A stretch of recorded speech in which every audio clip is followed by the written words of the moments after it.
Disenchanting, you look careful, the columns on the second tier much slender than the columns on the first. And 30% cement. 7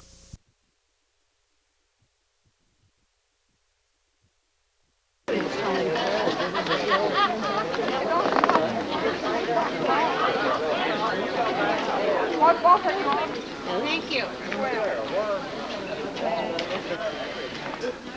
This is the marbled street of Ephesus. It's most famous. Who walked on this street? Myra, Danny, Eleanor, and Dick.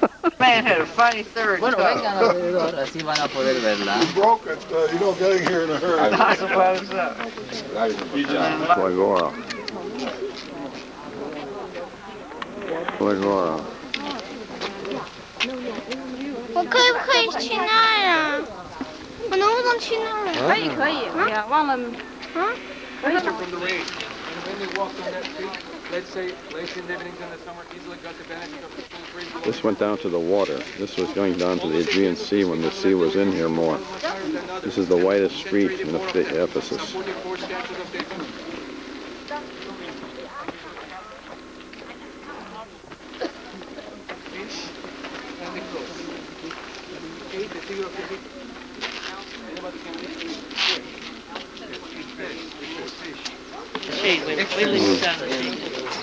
Yeah, I know.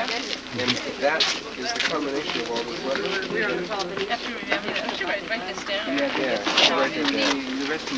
Oh wow, I see it. No, no, no. Well, I don't sit down over there. I live somewhere longer. Theta is the...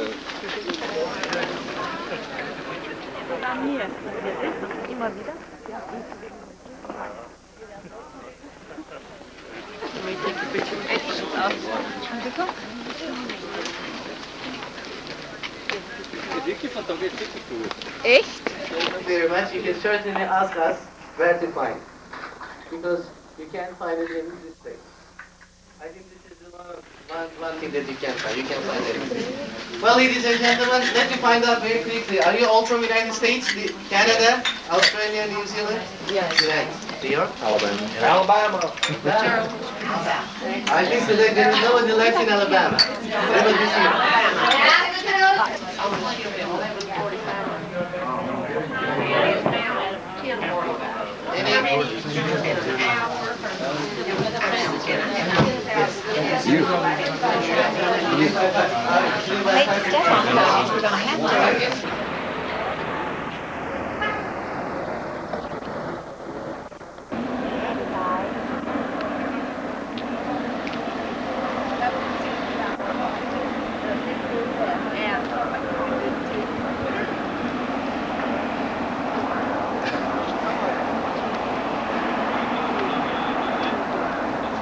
Fisherman with his nuts here.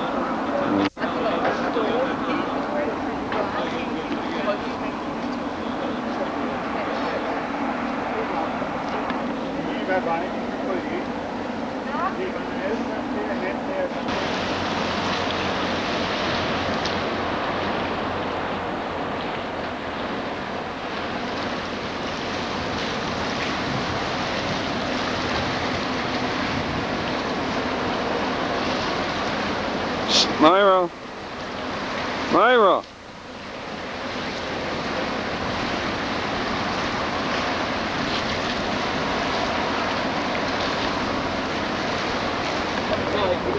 I bought a couple little items and they gave me the bag to carry.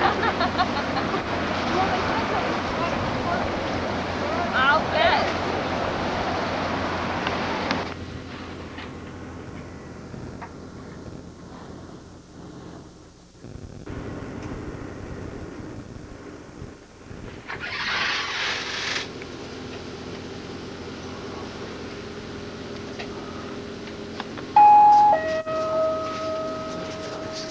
Ladies and gentlemen, your kind attention please. This is a reminder to passengers who are already back on board but have not returned their landing cards. You're kindly requested to return your landing cards to the hostess on duty in reception. Thank you.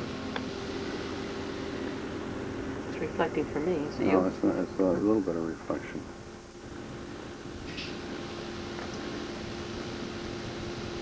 Your reflection. Yeah, it's reflecting now. From my view, right this Yeah, see, it reflects. It Yeah, doesn't come over to focus. this angle here. Way over, It way over. doesn't. Yeah, but it's still reflecting. Way over. Wait, right, see where I am? Yeah, now it's bad. So that's bad reflection there. Yeah, do you see where I am? Yes, in fact, this way is least reflection. Well, there's none right here where I am. Well, that's too much of an angle.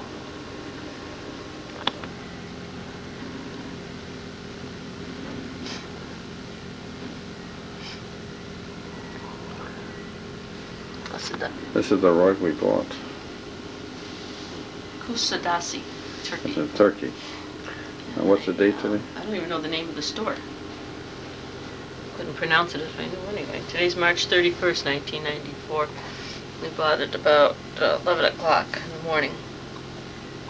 It's a At the tree end of our tour to the ruins. Where did we go?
Something like that.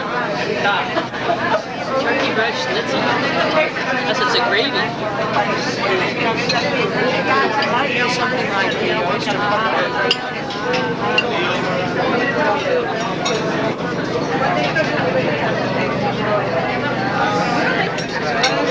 Actually, it's amazing how much light this thing picks up. No, it's not. Well, anyway, we toured Ephesus this morning. We visited a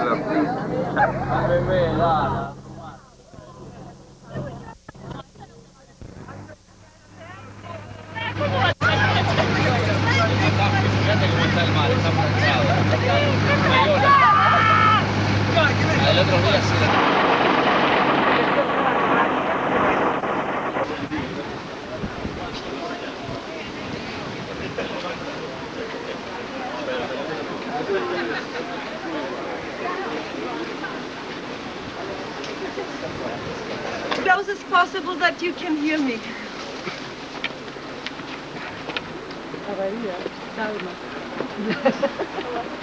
So the place where we are going now is very small. We won't all fit into it. This is why I want to tell you about it here and now, and I take you down afterwards. You have a look to see everything that is of importance, and we can walk back together to the bus. It's just we won't fit. This is why I tell you about St. John here. Well, the importance about this place is that St. John, the evangelist who wrote the book of Revelation, lived here for 18 months. He arrived here in the year 96 as a prisoner of the Roman Emperor Domitian, and he came here to this island of Patmos, which was an island of exile. He did not come on his own, but he came with his writer and with his disciple called Prochorus. And the place where we are going now was a natural grotto in those days. This is where St. John lived for 18 months, and this is also where he heard the voice of God, where he had the vision of the apocalypse.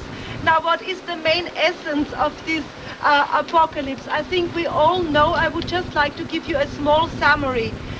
St. John writes in the book of Revelations that he heard this powerful voice. He compares this with trumpets and waterfalls that said, "I am Alpha and Omega, the first and the last.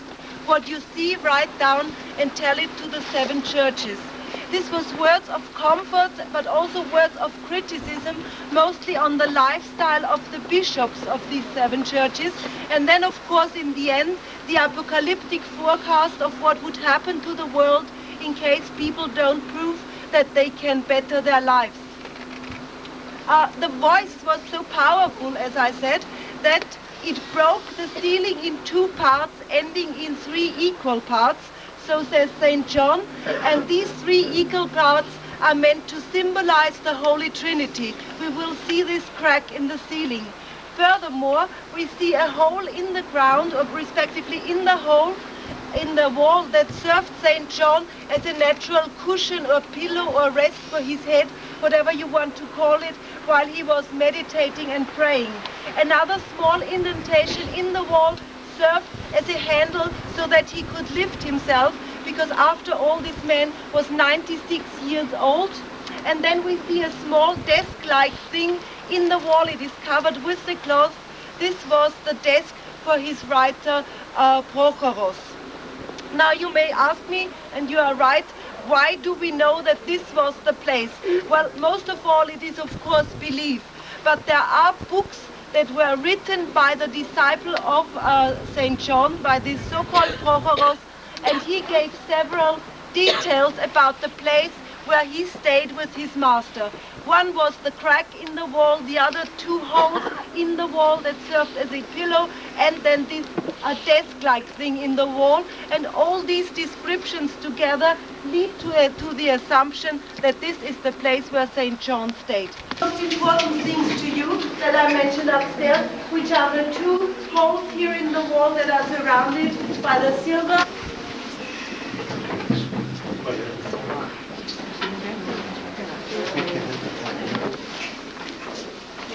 For those who did not hear me, this was supposedly the crack created by the power of the voice.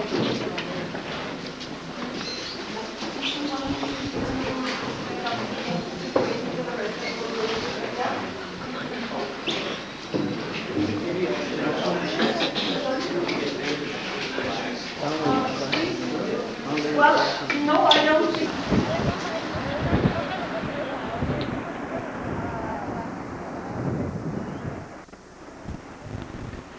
Thank you very much. Appreciate that. The players are there any more kids on this one? First and not the last one. Oh.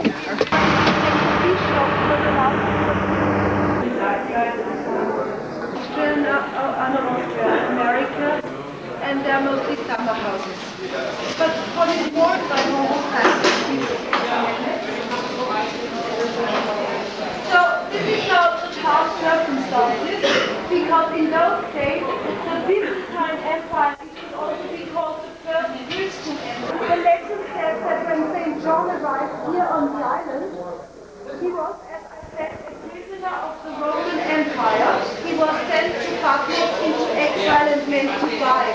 So the boat that brought him here was of course full of Roman soldiers, and the son of a soldier fell into the water. You can see a man in the waves, and he would have died if St. John had not lifted him back on a huge wave without touching him in a very miraculous way. And by doing so, so says the legend, he converted the whole crew of the boat to Christianity and arrived here with his first small Christian community. This is the story. I think the most important and also most impressive part in this church is undoubtedly the iconostasis here in front of us. What is an iconostasis? Iconostasis is the wall that holds the most precious icons, respectively paintings of a monastery. It always symbolizes heaven. But first of all, I would like to tell you this iconostasis is from the 18th century. It was made in a very famous school, the so-called Cretan school. It is carved in cypress wood and covered with gold. 20 workmen worked on it to the monastery. Now here on the left we have the Virgin with the Child, followed by St. Michael and St. James. Here on the right-hand side we have Jesus Christ, followed by St. John, that it represents heaven. It is always situated in the west, facing towards the east, because the first divine light of the day, it's the east where the sun rises, is meant to fall on the iconostasis. All these frescoes are so black. Well, this is the result of the oil lamps.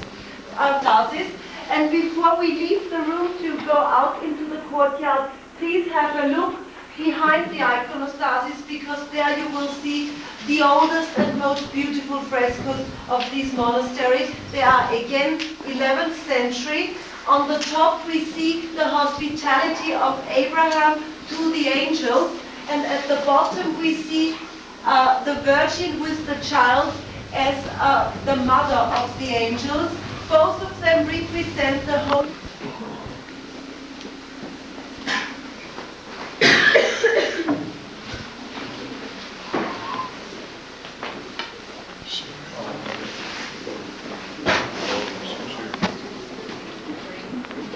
The left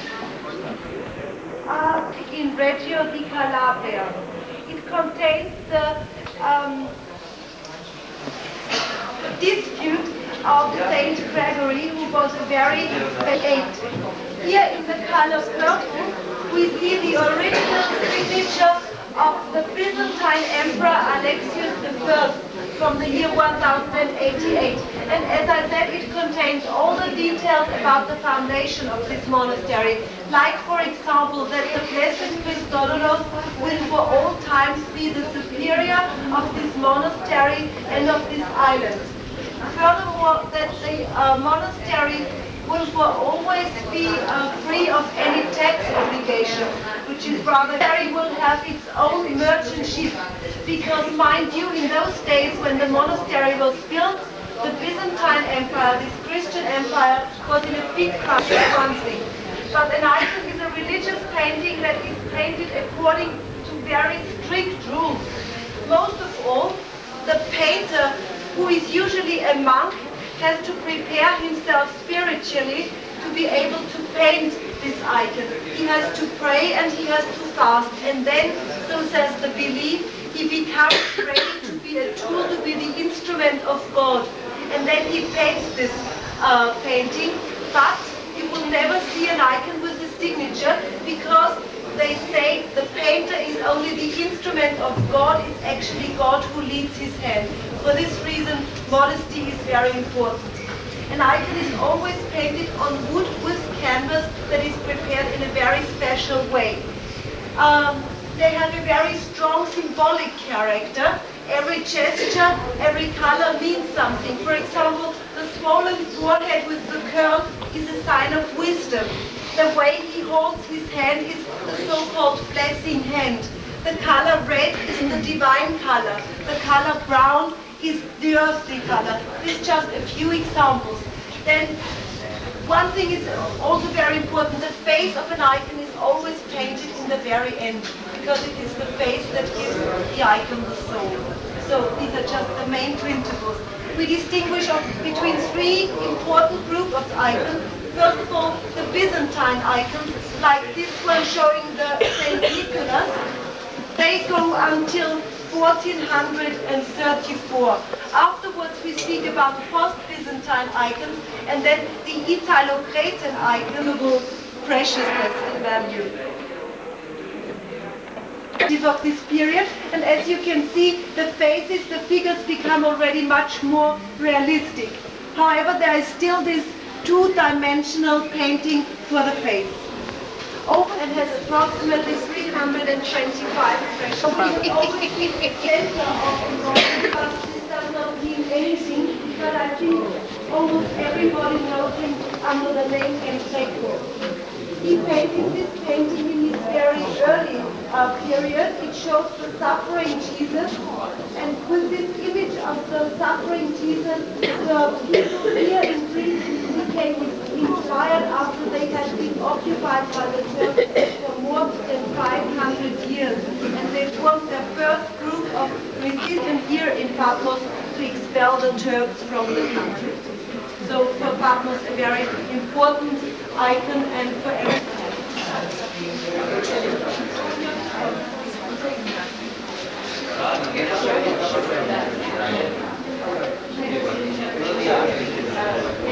15th century.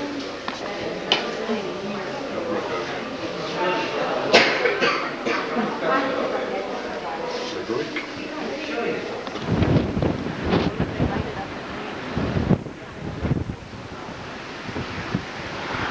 is our ship down here, the Aegean Dolphin. The mountains are all in fire. It's anchored with 2 anchors in the lagoon. This is a beautiful harbor, protected from all directions. Gorgeous harbor in Patmos, in the Aegean Sea, the homes of St. John the Evangelist.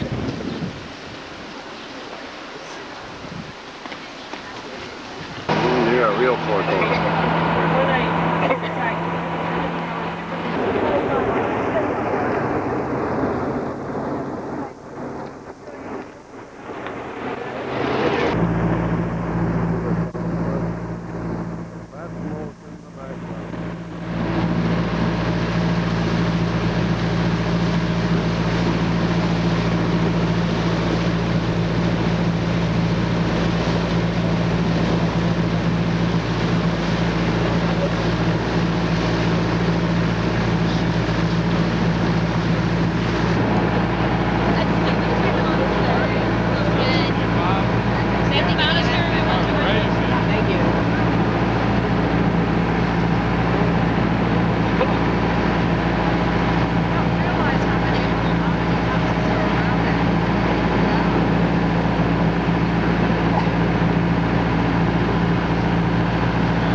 And the entrance halls.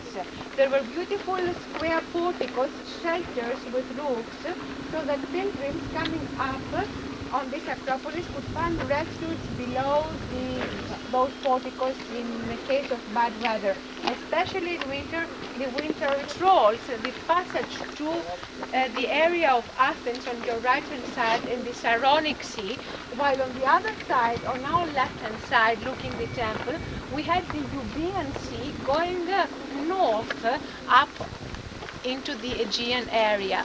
So ships had to cross and pass in front of Cape Sunion in order to reach the area of Piraeus and Athens.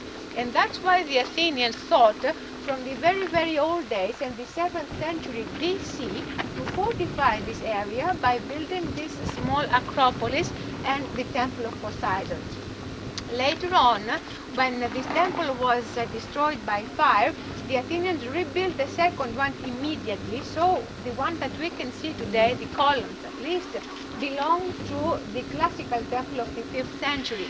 The base, which is made out of porous stone and a different material, as you can see from the columns, which are made out of marble, belong to the first temple of Poseidon onto this area. The temple is Doric. Of course, now you are experienced from your tours and you can distinguish by yourself the different styles. The plain, strong, masculine column. It had to be so actually because the wind and the weather is so bad up here that no elegancy could resist the climate of Cape Sunion. And for the same reason, the columns are lower and the whole temple was heavier and lower in order to sit well on the ground and be strong, massive and compact into the area. Decorating a column, in which usually were 19, in this case there are only 16 in order to better resist to the sea salty wind. The temple was covered, of course, by a wooden roof that does not exist today. It had the classical separation to the 3 areas, the entrance hall, the cella, the sikos with the statue of Poseidon, and the rear part, the Opisthodamos.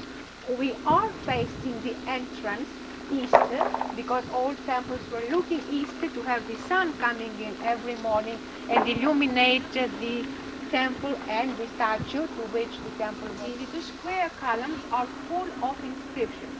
Among them, I'm mentioning this because among them actually, there is the name of Lord Byron written with English Victorian characters.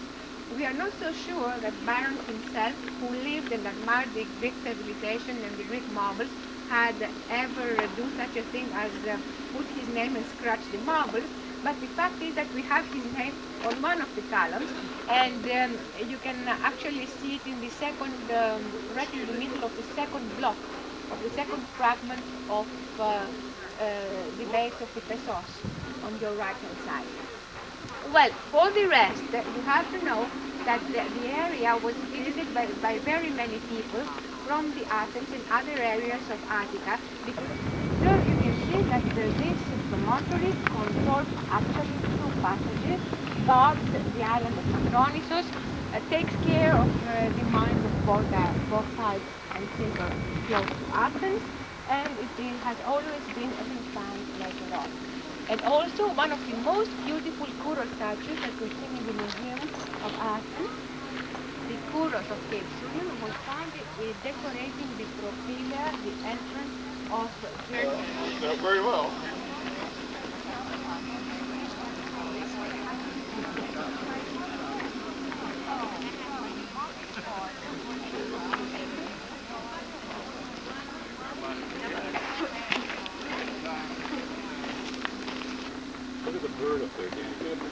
I saw a pigeon up there.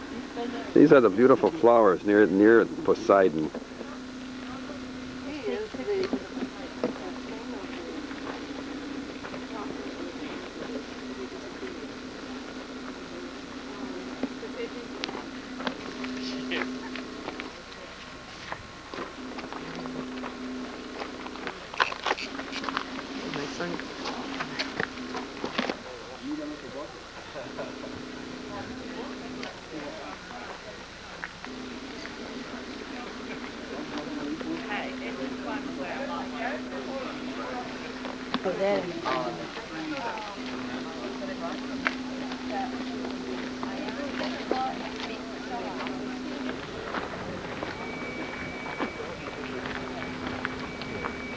This is the Ionian Sea looking towards the Mediterranean, south from Poseidon Temple.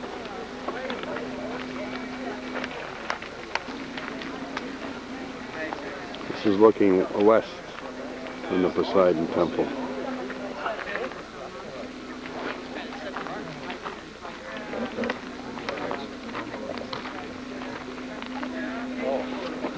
Well, both, I'll get it. Running. So this is on the last, next to the last day, Friday. Yeah, it's running, so say something. He really knows how to use Poseidon. Welcome to Poseidon. This is on the, what is this, the 31st of March? 1st of April. 1st of April. And this is April Fool, we're really not here. We're not We're in going home Syracuse, either. really. And we just sent a prayer to Poseidon to have good sailing for the next 10,000 years. There's a special prayer. And more gold, too. More gold? More gold. Myra and Eleanor want more That weights gold. the ship down too much. Can't, no more gold. We got it weighted down so much now it's scraping the bottom. Oh, no. That's pictures of boats. Pictures of boats, Maya, that's most important. I have to have my water closet.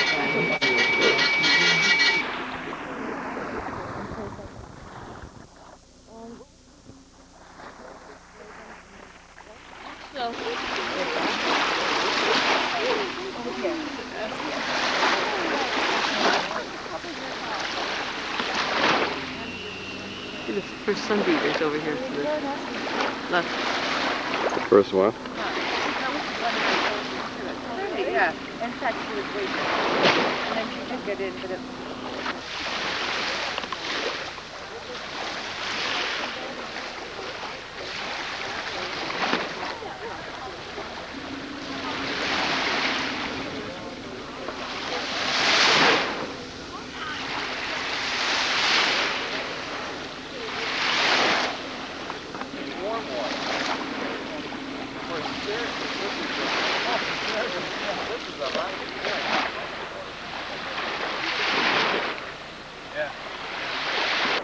Hello, from Idaho. Come see us. It's been a wonderful trip, and thank you for sharing it with us. You're welcome. What's your last name now? Give me your full. Birkenhagen. My name's Linda Birkenhagen. Linda Birkenhagen from Idaho. Idaho. And you have the ranch with all the horses. I have the horses. Yes. Yeah. It's a nice trip. Yes. This is the last full day for us in Athens. We just got in from St. Poseidon. We got in this morning off the ship. This is noisy Athens. A beautiful day here in Athens. It's about 55, 60 degrees. There's the Acropolis over there, right straight ahead. Most magnificent structure. Beautiful to Athena, the god of intellect and wisdom. A smaller temple. This hill that we went up in a cable car and had lunch on last week. Seems funny, a week ago yet we were here. We just returned today after a 5-day ocean voyage on the Aegean. You see just the corner of the Olympic Stadium down here. Intersection near our hotel. And this street here leads downtown. We walked down this last week to the parade. It was down in the heart of town, down below the Acropolis.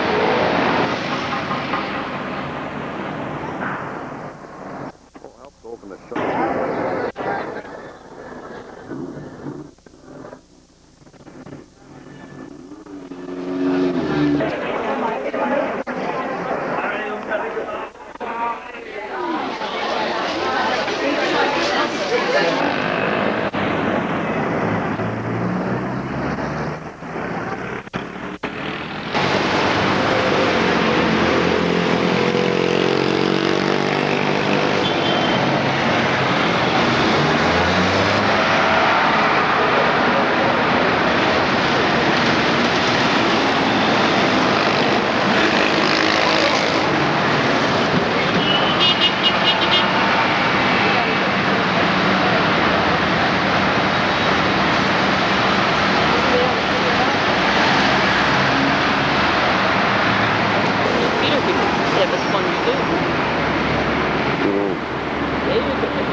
That is the ocean down there. That's Piraeus the port. The first clear day in Athens in 150 years. The sun is setting in the west. We're on the final day of our trip. It's late in the afternoon, early evening, on a Friday. And actually, it's Good Friday. But it's not Good Friday for the people here in Greece because their Easter is 1 month later. The Acropolis has been here for over 2,500 years, taking in all kinds of things, including Nazi occupation. The Acropolis is amazing. It is amazing.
sunset on our final day in Athens.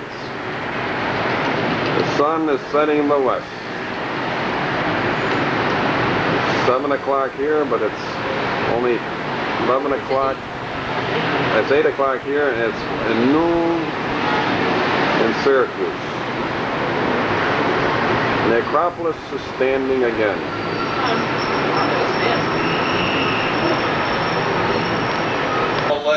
Now look at the pitting edema.